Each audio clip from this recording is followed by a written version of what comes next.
এইভাবে একবার ইলিশ মাছ রান্না করে খেয়ে দেখো, ভীষণ ভালো লাগে। এরকম আলু বেগুন দিয়ে মাছের ঝোল করেছি, ইলিশ মাছের ঝোল,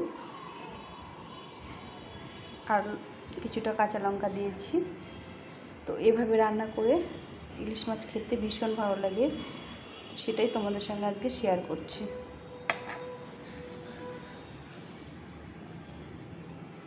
তো চলো রান্নাটা শুরু করে দিই।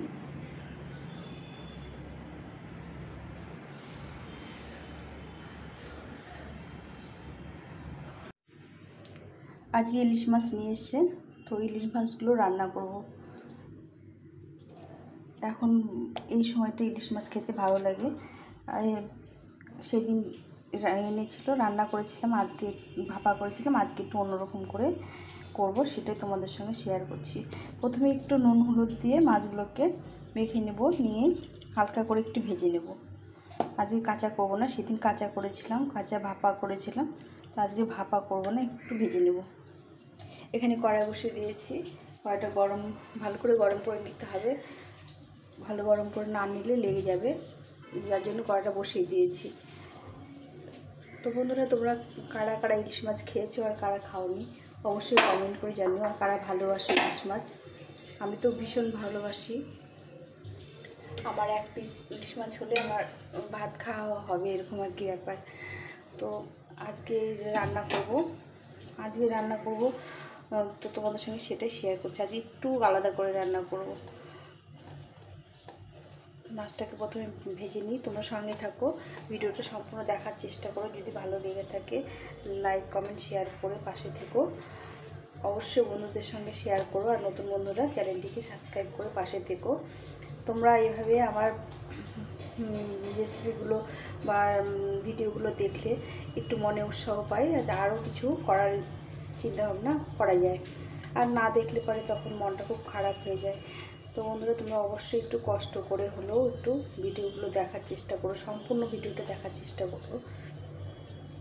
সবাই সবার পাশে থাকবো, এইভাবে সবাই সবার ভিডিওগুলো দেখবো। তেলটা গরম হয়ে গেছে, মাছটা ভাজি আর তোমাদের সঙ্গে কথা বলি। একটু হালকা করে ভেজে নেবো, বেশি ভাজবো না, 2-3 মিনিট ভেজে উঠে নিই।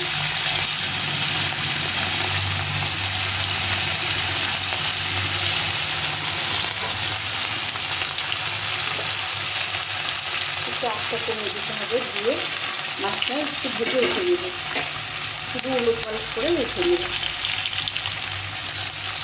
বেশি ভাজলে মাছের স্বাদটা নষ্ট হয়ে যাবে।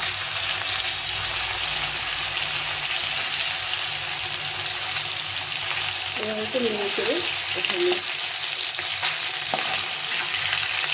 মাছটা ভালো আছে, সেদিন রান্না করেছিলাম, অল্প করে রান্না করেছিলাম, সেদিন নিরামিষ ছিল আমাদের, যার জন্য ছেলের জন্য শুধু রান্না করেছিলাম।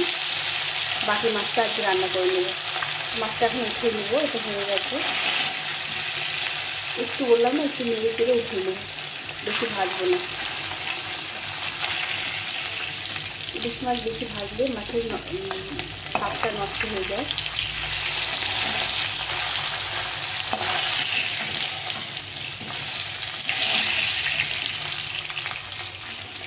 দেখো এইভাবে হালকা হালকা করে ভেজে নিলাম সবগুলো মাছ। কাঁচা রান্না করতাম, এই মাছটা দুদিন ছিল ঘরে, যার জন্য একটু নেড়ে চেড়ে নিলাম। এর আগের দিন কাঁচা রান্না করেছিলাম, কাঁচা মাছের স্বাদটা আলাদা। এখন আমি এই লেজগুলো ভেজে নেব।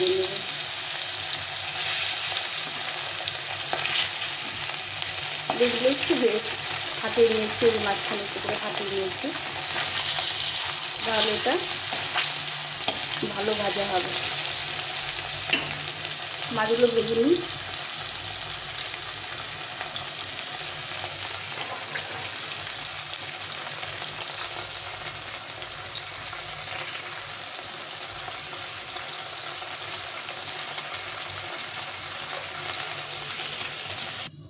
এই মাছটা ভাজা হয়ে গেছে, কতটা তেল বেরিয়েছে। আর এখানে মাছগুলো যে উঠিয়ে রেখেছি, হালকা করে একটু ভেজে নিয়েছি। এখন আমি এর মধ্যে আলুটা ভেজে নেব। এই মাছের তেলের মধ্যে রান্না করলে তরকারির স্বাদটা বেড়ে যায়, যার জন্য আমি এর মধ্যে রান্না করবো। আমি এখানে কিছুটা আলু দিয়েছি, আলুটা ভেজে নেব।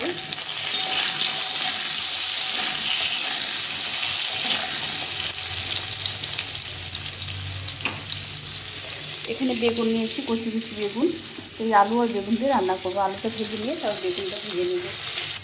এই আলুটাকে লাল লাল করে ভেজে নিয়েছি, কত সুন্দর লাল হয়ে ভেজেছি, দেখো মাছের তেলেই ভেজে নিয়েছি।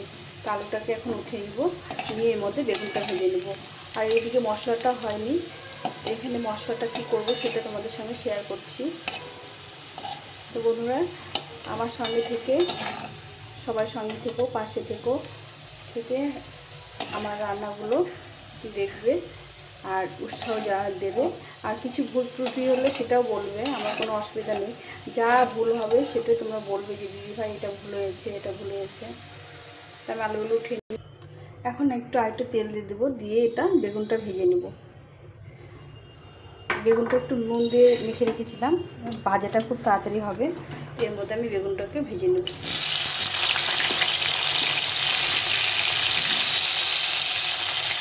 বেগুনটা ভাজা হোক, ততক্ষণ আমি এখানে একটা মিক্সার গ্রাইন্ডার নিয়েছি। এখানে এক বাটি সর্ষে নিয়েছি, কালো সর্ষে দিয়ে রান্না করলে এটা খেতে ভালো লাগবে। এর মধ্যে দিয়ে দেবো একটু নুন দিলে তেতোটা হবে না, যার জন্য একটু নুন দেওয়া। আর তার সঙ্গে দিয়ে দেবো 2টো কাঁচা লঙ্কা, দিয়ে এখানে একটু জল দিয়ে এটাকে ভালো করে ব্লেন্ড করে নেব। একটু জল দিয়ে দেবো, দিয়ে এটাকে বেটে নেব। সর্ষেটা বেটে নিয়েছি। আর এখানে বেগুনটাও ভাজা হয়ে এসেছে, বেগুনটা দেখো লাল করে ভেজে নিয়েছি একদম। এখন এটাকে উঠিয়ে নিতে হবে, একদম লাল লাল করে ভেজে নিয়েছি। বেগুনটা একটু ভালো করে ভাজলে বেশি ভালো লেগেছে, আলু বেগুন দিয়ে এরকম করে ইলিশ মাছ খেতে ভীষণ ভালো লাগে। আর বেগুনটা উঠিয়ে নিই। এখানে আলু আর বেগুনটা ভেজে নিয়েছি। এখানে 2টো মাছ আছে, একটু বেশি করে ঝোলটা মানে তরকারিটা করবো, যার জন্য আলু বেগুনটা একটু বেশি দিয়েছি। আর কিছুটা মাছের ভাপা আছে, তখন তেল দিয়ে দেবো পরিমাণ মতো। আমি ইলিশ মাছ খেতে ভীষণ পছন্দ করি, যার জন্য আমি এখানে খাওয়ার মধ্যে কেউ নেই, আমার ছেলে এসেছিলো, ওকে ভাপিয়ে দিয়েছিলাম, সেটা আছে, সেটা রেখে দিয়েছি, ও খেয়ে গেছে, বাকিটা রেখে দিয়েছি। আর আজকে একটু আলু বেগুন দিয়ে করবো।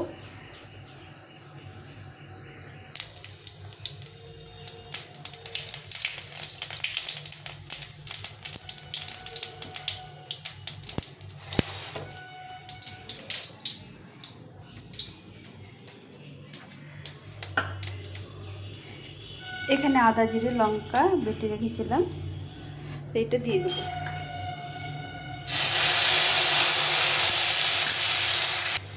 এই মশলা থেকে তেল ছেড়ে দিয়েছে।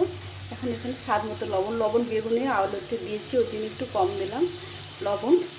আর হলুদ গুঁড়ো দিয়ে আমি এটাকে ভালো করে কষিয়ে নেব। তো হলুদ গুঁড়োটা এবার প্রথম দিলাম, লবণটা আর একটু লাগবে। এখানে ভালো করে কষিয়ে নিতে হবে।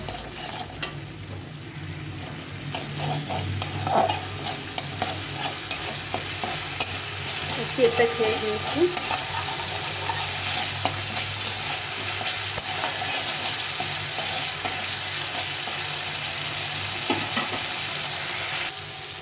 এই মশলাটা তেল ছেড়ে দিয়েছে আর বিচি হয়ে গেছে, এটা হয়ে গেছে।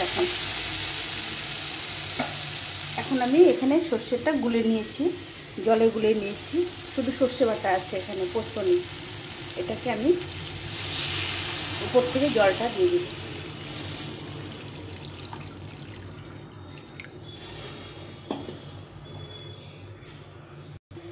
এই ঝোলটা দিয়েছি।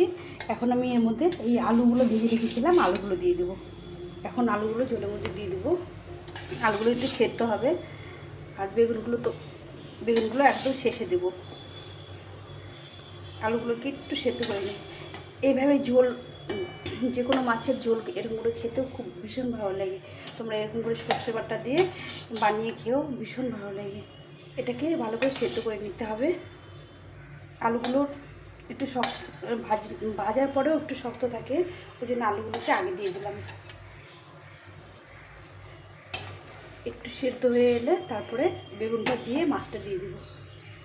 ঝোলটা একটু ফুটে গেছে, এখন আমি এই বেগুনগুলো দিয়ে দেবো। বেগুনগুলো ভেজে রেখেছিলাম, এই বেগুনগুলো দিয়ে দেবো।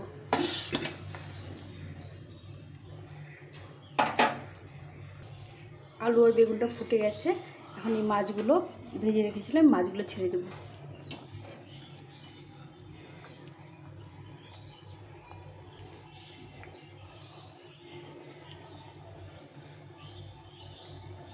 সর্ষেটাকে বেশি ভাজা যাবে না, অল্প করে ভেজে মানে সেদ্ধ করা যায় না, সর্ষে বেশি ফোটালে পরে তেতো হয়ে যায়। মাছের তেলটাও দিয়ে দেবো।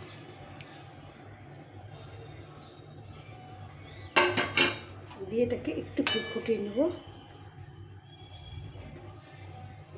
ফুটিয়ে নিয়ে এটা নামিয়ে দেবো। বন্ধুরা এই ঝোলটা ফুটে গেছে।